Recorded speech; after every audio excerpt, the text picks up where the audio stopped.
নমস্কার বন্ধুরা, শ্রাবণীর রান্নাঘরে আপনাদের সবাইকে স্বাগত জানিয়ে আমি আবারও একটা রান্নার ভিডিও নিয়ে আপনাদের সামনে চলে এসেছি। আজকের আমি আপনাদের করে দেখাবো ডিম পোস্তর ভর্তা।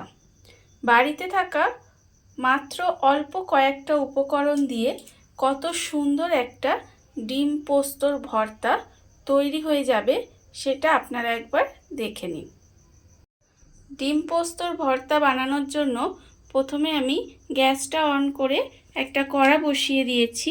এইবারে আমি এর মধ্যে দিয়ে দেব জল। এখানে আমার প্রায় অনেকটা পরিমাণে আমি এতে জলটা দেব।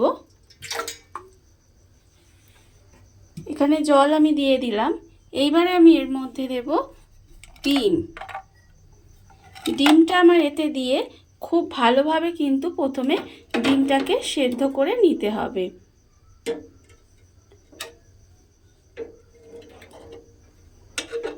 ডিমগুলো আমি এর মধ্যে দিয়ে দিলাম। এবারে আমি এর মধ্যে দিয়ে দেব নুন। এবারে ডিমটাকে প্রথমে খুব ভালোভাবে আমাকে সেদ্ধ করে নিতে হবে। ডিমটা আমার ভালোভাবে সেদ্ধ হয়ে গেছে। এইবারে আমি ডিমগুলোকে তুলে নেব।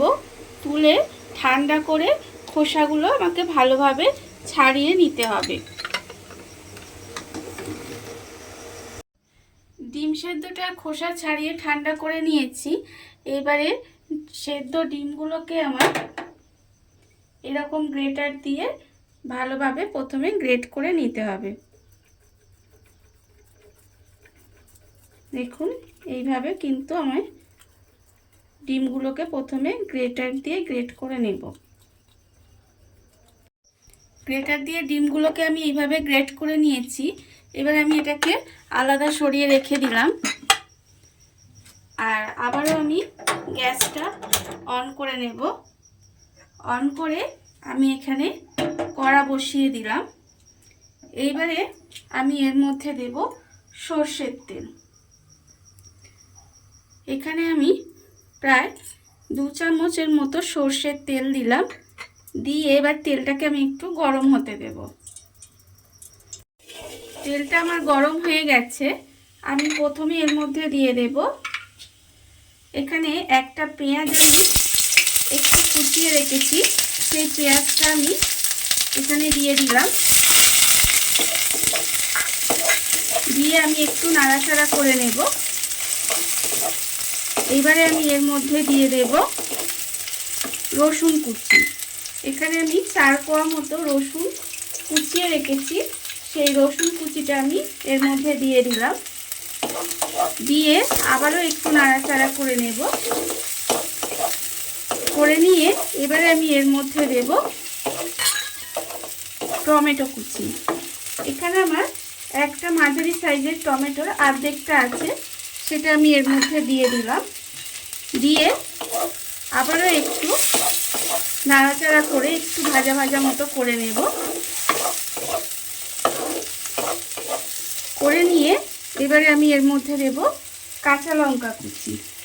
এখানে 2টো কাঁচা লঙ্কা কুচিয়ে রেখেছি। সেই কাঁচা লঙ্কা কুচিটাও কিন্তু আমি এর মধ্যে দিয়ে দিলাম।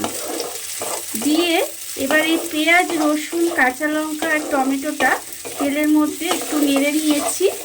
নেড়ে নিয়ে এবারে গ্যাসটা অফ করে দিলাম।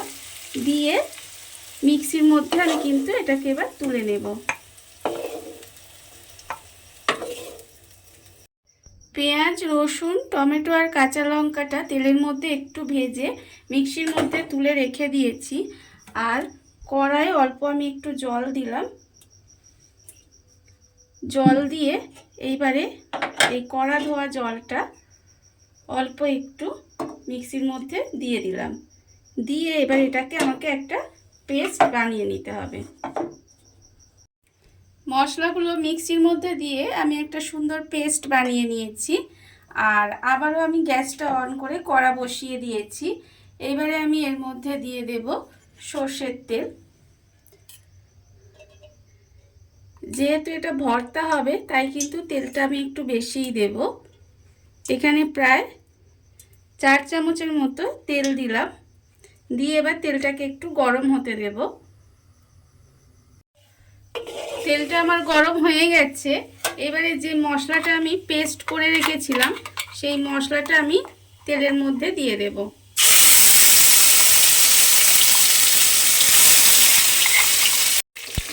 মশলাটা আমি তেলের মধ্যে দিয়ে দিলাম। দিয়ে এবারে এই মশলাটাকে একটু কষিয়ে নিতে হবে। তেলের মধ্যে মশলাটা দিয়ে একটু ভালোভাবে কষিয়ে নিয়েছি। এবারে আমি এর মধ্যে দিয়ে দেব টক দই।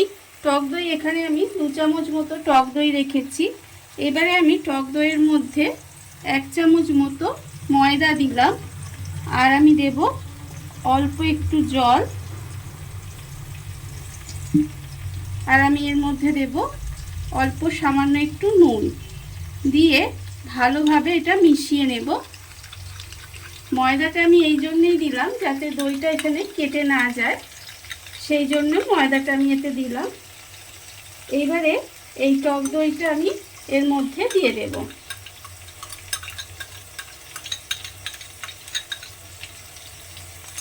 টক দইটা দিয়ে আবারও একটু ভালোভাবে একটু কষিয়ে নিতে হবে। টক দইটা দিয়ে ভালোভাবে একটু কষিয়ে নিয়েছি। এইবারে আমি এর মধ্যে দিয়ে দেব পোস্ত বাটা। এখানে আমার প্রায় 1 চামচ মতো পোস্ত আমি বেটে রেখেছি। সেই পোস্ত বাটাটা আমি পুরোটাই এর মধ্যে দিয়ে দিলাম। দিয়ে আবারও কিন্তু এটা ভালোভাবে মিশিয়ে নিতে হবে। পোস্ত বাটাটা দিয়ে খুব ভালোভাবে মিশিয়ে নিয়েছি। এবারে আমি এর মধ্যে দিয়ে দেব 1/4 চামচ মতো হলুদ গুঁড়ো। আর দিয়ে দেব 1/4 চামচ মতো লঙ্কার গুঁড়ো। আর আমি দেব এর মধ্যে নুন। নুনটা আন্দাজ মতো দেব, ময়দায় যেহেতু নুন দিয়েছি একটু, সেইটা বুঝে নুনটা দিতে হবে। দিয়ে আবারও কিন্তু খুব ভালোভাবে কষিয়ে নেব। আর এই সময় আমি এর মধ্যে দিয়ে দেব যে মিক্সি ধোয়া জলটা, মশলা লেগে আছে সেই মিক্সি ধোয়া জলটা আমি এর মধ্যে অল্প একটু দিয়ে দিলাম। দিয়ে এবারে এই সমস্ত মশলাগুলোকে খুব ভালোভাবে আগে আমাকে একটু কষিয়ে নিতে হবে। মশলাটা আমি খুব ভালোভাবে কষিয়ে নিয়েছি। এইবারে আমি এর মধ্যে দিয়ে দেব যে ডিমটা আমি এখানে গ্রেট করে রেখেছিলাম, সেই ডিমটা আমি পুরোটাই এর মধ্যে দিয়ে দেব।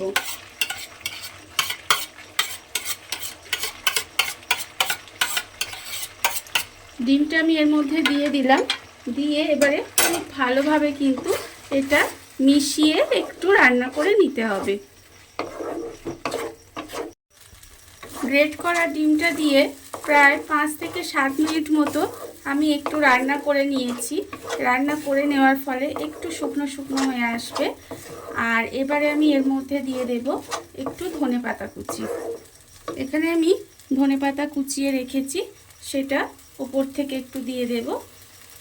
দিয়ে দিলেই কিন্তু আমার ডিম পোস্ত ভর্তা রেডি হয়ে যাবে।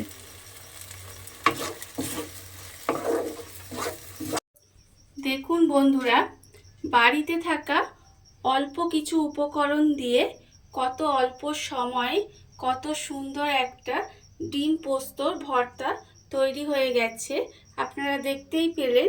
আর এই ভিডিওটা যদি আপনাদের ভালো লেগে থাকে তাহলে লাইক করবেন, কমেন্ট করবেন আর সাবস্ক্রাইব করবেন আমার চ্যানেলকে। আজ এই পর্যন্ত, নমস্কার।